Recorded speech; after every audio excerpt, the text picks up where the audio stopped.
hem of my day dress. There's a shuffle thump of steps on the wood floors, and then Astoria's arms come around me, squeezing me to her wonderfully round body.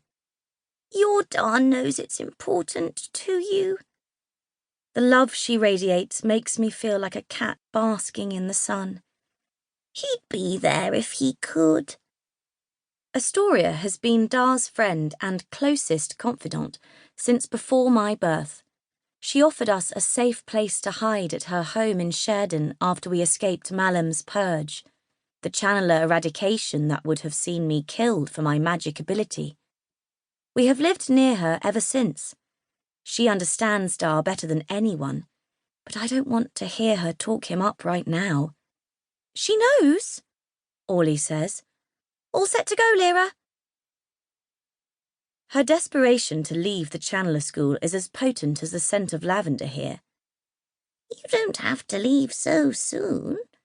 Astoria returns to her desk. Come away from that door and sit down. We need to run by the docks. Getting through all the visitors' carriages will take time.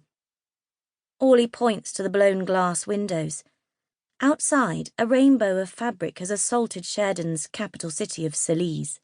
Passers-by wear their kingdom's colours like a shield. Usually, the northern edge of the town, where the cliffs climb up from the docks, sees little traffic. Travellers have invaded all of my hometown, even the quiet roads stretching east into farmlands and forests.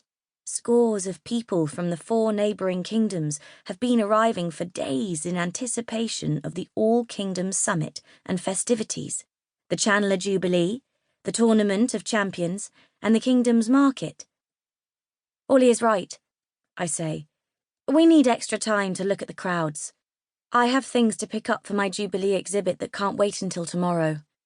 Astoria fiddles with the wrist button of her dress sleeve. See you next week? I nod, even though it's uncertain if she's referring to the Jubilee showcase or my next male visit. My head is stuck on a memory from 5 years ago. At the last Jubilee, Dar and I watched from the sidelines. Channelers from across the kingdoms showed displays of magic. Breathless and awed, I confessed my dream to perform at the next Jubilee. Next week's Jubilee. Dar said he wouldn't miss it for all the world. Silence is the sweetest sound in the Barrett home, and such a rare thing to be had. It's alarming how loud the boards creak underfoot as Orly and I sneak inside the back door, both of us carrying packages from the dock market. Packages that could be easily snapped in half by my younger brother's grubby fingers. Where is everyone? Orly mouths. I shake my head. The kitchen is filled with the usual mess, minus my family.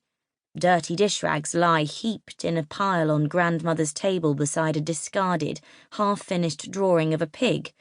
Or an owl. I cannot tell. A stale odour lingers in the air like a haunt of last night's leek and carrot soup.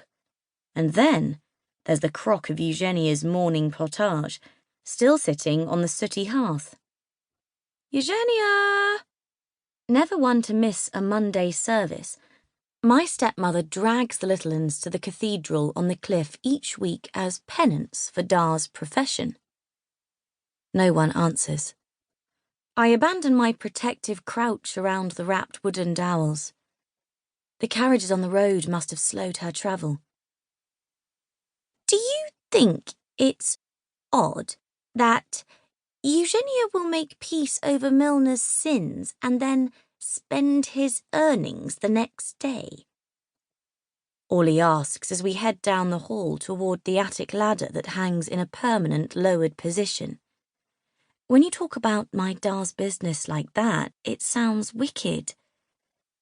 It's not exactly saintly. Your father sells secrets to the highest bidder, not produce or pelts. He's an information trader.